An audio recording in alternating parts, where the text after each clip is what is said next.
การเป็นเงินแล้วเนาะได้ก็เป็นเท่าไรก็แน่ชิปก็เอาในสีต้มมันแล้วเนาะซอยกันต้องได้เป็นมอบเป็นในสีต้มสองถุงแล้วเอาเด้อปั่นกันคนละถุงได้มาผมขอบใจหลาย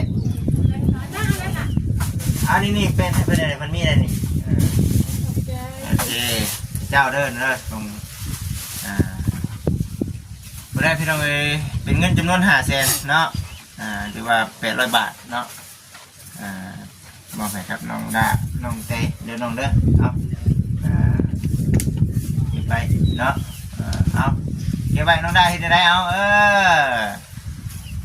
เก็บไว้ให้พ่อกับแม่เด้อทั้งจริงก็ดีใจที่ว่าทั้งเป็นก็ว่าคือเห็นเนาะมอบให้กินชาเมืองละมันน้ำก็คือว่าขอบคุณผู้ใดได้เลยเด้อเนาะมันก็มาอีกเมื่อหน่าจะว่า16:30มานอนนะพี่เนาะไว้ได้นี่เนาะจังเลย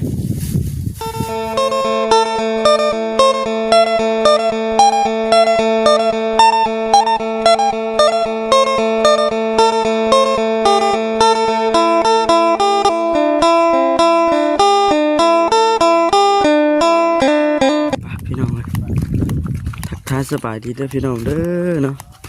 เสียงกายเหี่ยมเนี่ยพี่น้องเนาะบ่สบายปานใดมื้อนี้แหบแน่วันนี้เป็นน้ำแข็งฝนเมื่อวานนี่โอ้แม่น่ะดีเมื่อวานมาซื้อนี่เลยบ่ครับแข็งฝนนะพี่น้องเนาะเมื่อบ้านเขาเดียวนึงนะเด้อพี่น้องเนาะมากับบ่คำ2 คนพี่น้องสบายดีเนาะปึ๊บแต่ไปทำกันโอ้มาวันนี้ตั้งเลยเนาะตั้งแล้ววันนี้จะไหนล่ะพูดเอาเองบ่พูดเอาเองครับเนาะ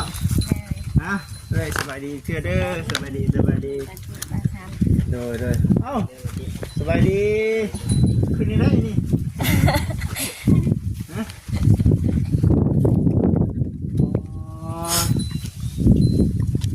เนาะตั้งเอานี่เลยตั้งเอาสิเลยเนาะโอ้เธอแต่ว่าเป็นดินก่อนว่าจิตเพิ่นเป็นยังเพิ่นคือตั้งอะไรนี่จังว่าเนาะให้มันเพียงหมดดีกว่าเถียงหน้าว่าจิตขุดไปเกือบฮอดเม็ดขุดถุงนะมันยังตีอยู่เช้ามันต่ำพอน้องดาเพิ่นว่าบ่อยากคุดิบมาแล้วบัดหาเงินได้บัดคุดินเข้าแล้วก็เลยใส่เสาตั้งไว้ก่อนเพื่อบางบ้านก็เห็นลายเนาะลายบางบ้านเนาะลายเห็ดเคียงมันแล้วก็ตั้งเนาะน้องดามันย่านมันให้เอาย่านได้ลงมากกับติงหน่อยนี่ติงนั่นแหละขนาดเสียงหน้าเขาขุดลงไปจนเพียงแอวนี่ยังคุยที่ติงลงไปเอาปูนเทลงไปเสียงหน้าบจิตตัวหน้าไก่นะพี่น้องเวลาฝนตกลมมาติงเอ้าผู้สาวน้อยโอ้ยางมาบ่นี่สบายดีโอ้ยกระบาบน้องสาวดิเนาะมือว่าได้ฮะเสียงจะมีนี่อยู่กับไผ่อยู่แน่น่ะอยู่กับน้องบ่เนาะคือว่าน้องเตะคนบ่อยู่ก็ว่าน้องเตะอยู่กับบ่จักเด้แต่น้องได้บ่มากก็อย่าเด้อเด้เนาะบัดขนมก็สิให้น้องกันน่ะแต่กินผู้เดียวว่าซั่นเนาะมาเจ้าจากเมื่อน้ำไม้ได้นี่เห็นป่ะเมื่อมาใช่ป่ะมาลูกเขียนเองเลยผู้ใดเพิ่งก็ลืมมันนะคือถือว่าค่ำมืดนี่พี่น้องเลยเนาะเอ้ามาน้ำบ่อหน่อย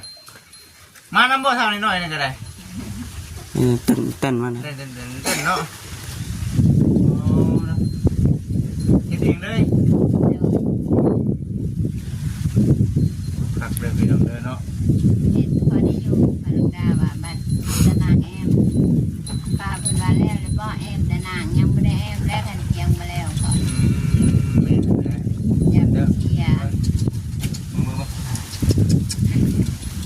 รัวนี่คือพ่อบ่แล้วนี่เนาะ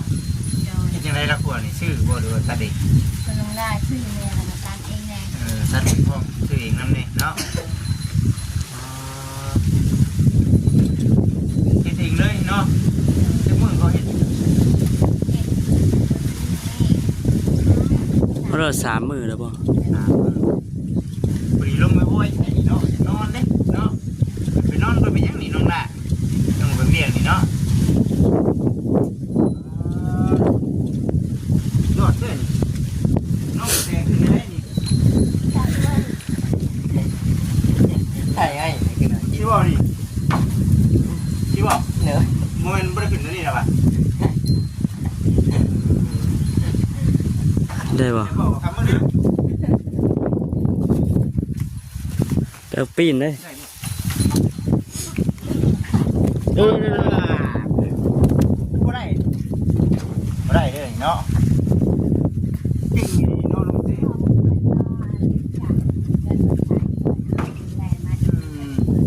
หาไปที่ขึ้นก่อนพี่น้องเอ้ยเนาะพาเกิดพี่น้องเอ้ยขึ้นบ่ได้ยิ่งขึ้นบ่ยิ่งเนาะ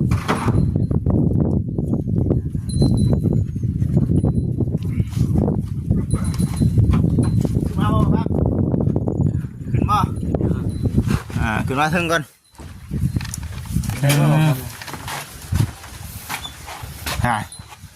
มาจากวิธีนี่ ทำชิดไว้บ่ติดเลย ฮะ ทำชิดไว้ มันกลวยบ่มันคงบ่พังเลยเฮ้ย ถอนหน้าเพิ่นว่าก็เลยออกไป สูตรเพิ่นในนั่นบ่สูตร เพิ่นนี่ดอกนี่จะก็ไปแล้ว ก็เอาไปผมเอาเนาะ เลย แล้วก็ได้ถึงคุดเสาเนาะ ระวังแน่นี่นอนบ่ทีเดียวเอ๊ะโอ๊กนี่ ตามหัวได้แน่เนาะสังกะสีเฮาพอดีได้แม่นบ่ เลือชีแท้ เดี๋ยวนี้บ่อันนี้กันเนาะเห็นบ่พอคั่นเด้นี่ชื่อเองบ่นี่ พอน้ำงานเลยเอง ได้เองเว้ยหมดแค่นี้เนาะ ฮะ เป็นเครื่องเก่าได้นี่เนาะเครื่องเก่าได้เป็นได้นี่พี่น้องเนาะน้องรักถึงบ่ได้แล้วน้องรักเนาะคักเนาะมาบ่คักอยู่พี่น้องเอ้ยมาเบิ่งกับ FC เบิ่งก่อนเนาะตัวนี้เฮ็ดเองเลยแจ้งบ่ครับ แทง มาแจ้งมาที่เจ้ากันมาที่ไหนครับมาที่โอ้ว้านั่งก่อนพี่น้องเนาะนั่งก่อนโอ้ยน้องได้ขึ้นมาได้เฮ้ยขึ้นได้ปะวะ ถึงได้เหรอวะเป็นที่เพิ่นพากันขึ้น ขึ้นอยู่บ่เคยขึ้นอยู่บ่มันขึ้นได้เก่งดีเลยนี่ครับโอ้โอ้เอาคือง่ายแท้ล่ะ อยู่ๆขึ้นมาติ คือขึ้นง่ายแท้ล่ะน้องถามเบิ่งซิพี่น้องน้อยขึ้นน้องต้นกล้าขึ้นมาได้แล้วน้องต้นกล้าคือกันบ่ขึ้นมาได้บ่น้องต้นกล้าขึ้นมาได้ก็บ่เป็นหยังติ๊กติ๊กติ๊กติ๊กติ๊กติ๊กจอบไปเนาะโอ้คุณง่ายเนาะเด็กน้อยเขาให้ปืนปีนต้นงิ้วปืนต้นไม้เก่งเนาะมันต้องกล้าสบายดีด้วยล่ะสบายดีแจ้งเบิดบ่ครับเอามานั่งคุยกันก่อนนี่แหละโอ้คืนหลังนี้ถือว่าเอ็มพาได้เนาะเอ็มพานี่เด้ไม่เอ็มพาเบิดได้มีบ่ ได้ซั่นนี่ โอ้บุพอเนาะขึ้นว่าแบบไหนขึ้นเสียวไม่เดี๋ยวเอาไปจัด เพิ่นหน้าเพิ่นว่าทันไม่พาไม่แป้งบ่พอก็เอาไม่กระจาด โอ้ยได้ไม่กระจาดเอาดิ เดิน จะเด็กตะปูพ่อบ่ ตะปูว่า มีบ่ หน้าไม่แป้งนี่คือแรก ปล่อยเห็ดไปดิ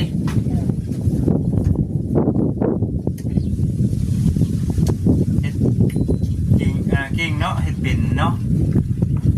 เราเคยเห็ดเพื่อนแมันบ่นี่ เราเคยเป็นกรรม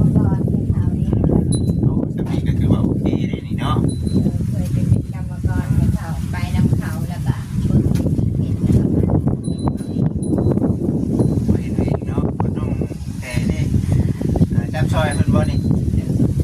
จับซอยนำมีแผนการว่าได้น้องดาสิมานอนพี่บ่เบิดครอบครัวเลย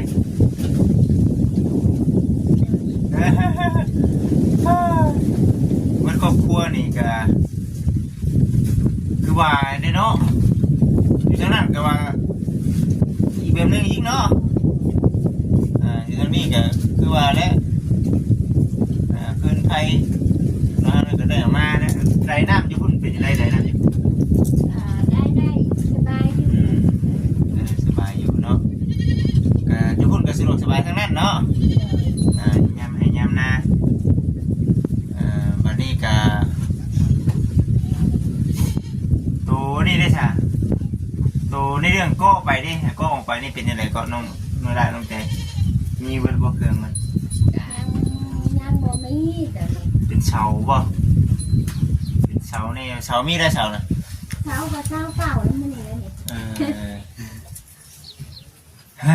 อันนี้เป็นเรื่องเฮือนนะพี่น้องเนาะเฮือนกับแม่นี่เนาะเฮือนเห็ดไม้ธรรมดาพี่น้องเอ๋ยเนาะบ่ได้ดูดาอย่างไรได้พี่น้องเอ๋ยเนาะแต่ว่าอยู่ร่วมกันมีไผสิออกมานอนก็ถือว่าสำนี้ก็โอเคแล้วเนาะคักอยู่น้องแต่และมานอนนี่ก็คักเลยเนาะน้องแต่เนาะเคยหมุนทางครับเนาะคักอยู่เรื่องพี่น้องเด้อเนาะเรื่องไฟฟ้าเป็นยังไงเรื่องไฟฟ้าเลยเรื่องไฟฟ้ายังบ่ฮู้ยังบ่จักเรื่องเนาะเพราะว่ามันเป็นหม้อเรือนนั่นเด้ซื้อมาใส่สายไฟผ่านอยู่หักมันดึงลงมาบ่ได้เนาะมันเป็นไฟให้สูงมาแล้วมื้อนี้ก็มาเบรกในการBBCได้เบิ่งได้ชมเนาะความคืบหน้าไปก็ต้องบ่ธรรมดาเด้อพี่น้องเด้อเนาะเติมนึงอยู่หรือว่า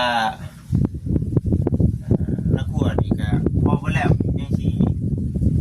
เซตนาอยู่ผ่านก็ได้มันบ่ได้ว่าเฮ็ดกระต๊อบน้อยๆเด้นี่เด้อโอ้ยคิดตัวแล้วเอ้ยเพิ่นนี่เนาะเป็นเฮือนเด้นี่เนาะเป็นเฮือนแล้วพี่น้องเราขึ้นมาเป็นกระต๊อบน้อยธรรมดาเพราะเฮ็ดมันกลัวไปแบบนั้นน่ะนะนี่มันโอ้ดังใหญ่นึง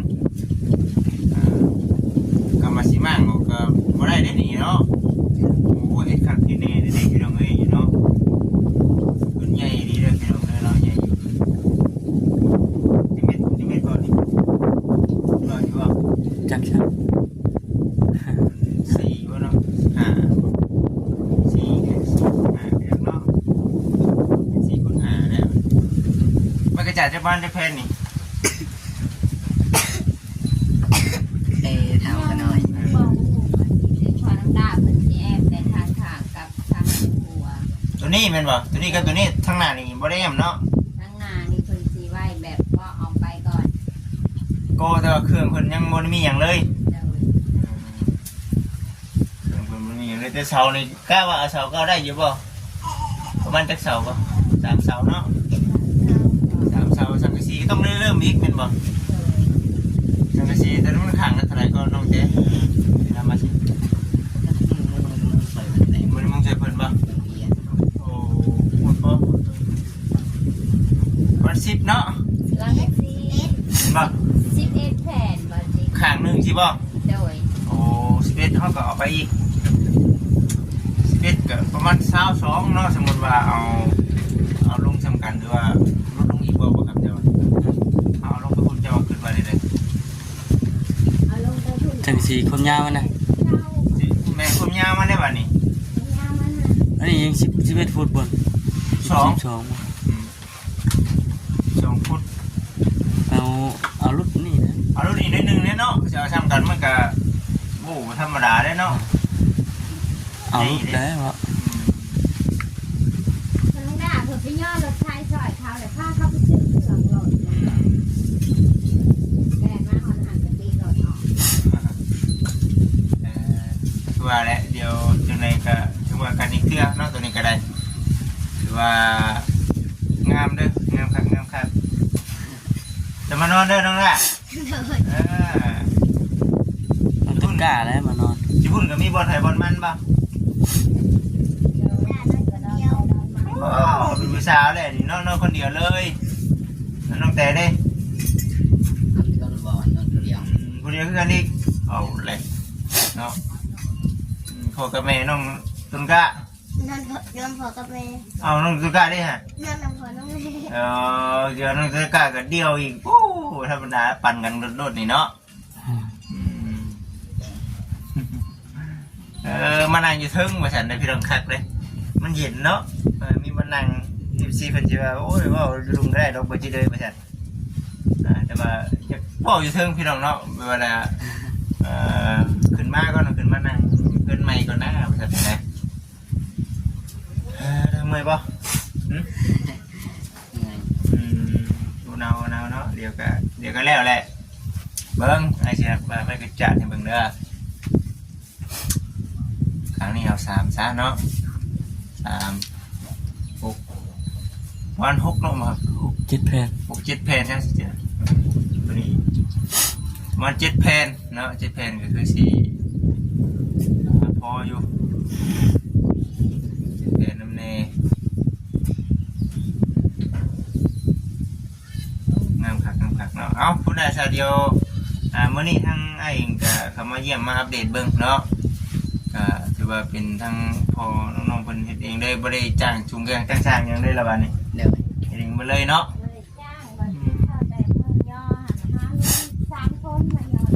ย่อซอย3 คนเนาะเฮ็ดเองก็เป็นแล้วโอ้ยเบิดเท่านั้นแล้วเนาะบางชาเบิ่งเดียวบ่คิดชื่อจังกะสีแน่ชื่อเครื่องชื่อของมื้อนั้นหลายอย่างในแนวเนาะแต่ว่าเงินนี่มันเป็ดเนาะมันเป็นร้อยไม่ใช่เด็กก็เลยจะไปถามทางมีเนาะมีเป็นก็ว่าเป็นชาน้ำมันน้องน้ำเนยเนาะแล้วก็มองไปกับทางน้องด้าน้ำมาแทนเนาะได้เงินไปแล้วสิไปเห็นยังสวัสดีครับปูเนาะโอ้ยเราเบิ่งก่อนฉันไปเอาไว้มีมาเนาะ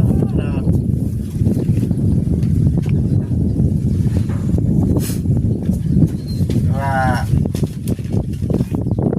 บางคนไปเอาไว้เป็นน่ะเงินเนาะ800 บาทเดี๋ยวว่าจะได้เงินว่าเป็นเงินกี่บาทเนาะ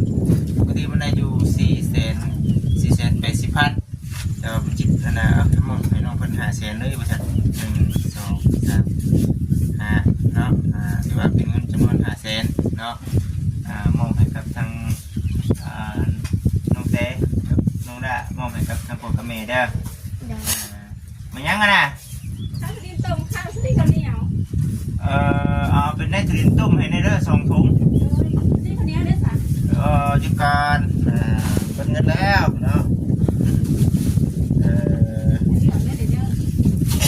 ได้ก็เป็นเท่าไหร่ก็เนี่ยชิปก็เอาในชิปต้มมาแล้วเนาะซอยมันก่อนต้องได้ให้เป็นเอามอบให้เป็นในชิปต้ม2 ถุงแล้วเท่านั้นเด้อปั่นกันคนละถุงได้มาผมขอบใจได้นี่เป็นอะไรมันมีอะไรนี่โอเคเจ้าเดินเด้อตรงเมื่อไรพี่น้องเลยเป็นเงินจำนวน500,000เนาะหรือว่า800 บาทเนาะ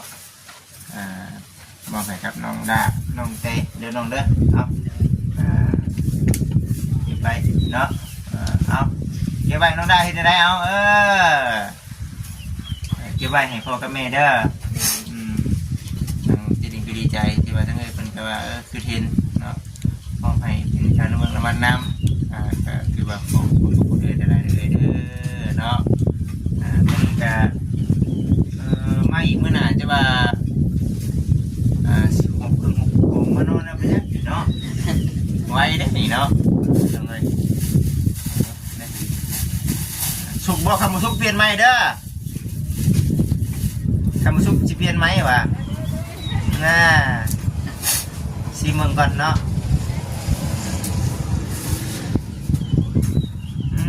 ก็บุคคลแต่มันแซ่บโพดแน่เนี่ย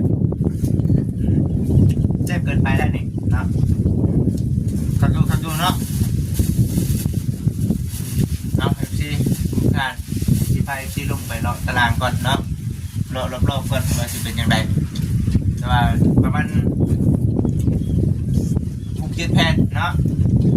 ในเรื่องผ้าไหมกระจาดและกระดิ่งตะปูที่ว่าน้องๆผลิตที่ปล่อยซื้อไปเนาะก็เอาเงินส่วนนั้นให้น้องเลยส่วนมันพอหรือว่าจังไดก็ที่ว่ากันอีกเทื่อคือสิพอกันจังหน่อยแหละเนาะสู้เดียวกันได้มานอนเด้อคือว่าเป็นเฮือนดังในน้อยเดี๋ยวเราไปมาเบิ่งมันบ่มีได้นี่เนาะเป็นเฮือนเลยนี่เนาะนี่น่าใหญ่นะว่าได้กันที่เราไปก็ออกไปข้างนอกอีกแน่นนะหรือว่าครับมาทำมาเด็กกันเลยเนาะเอาคนให้น้องดากับคุณทางคนก่อนเนาะคนมองก็ถ่ายมาดีได้น้องดาเอาน้องดา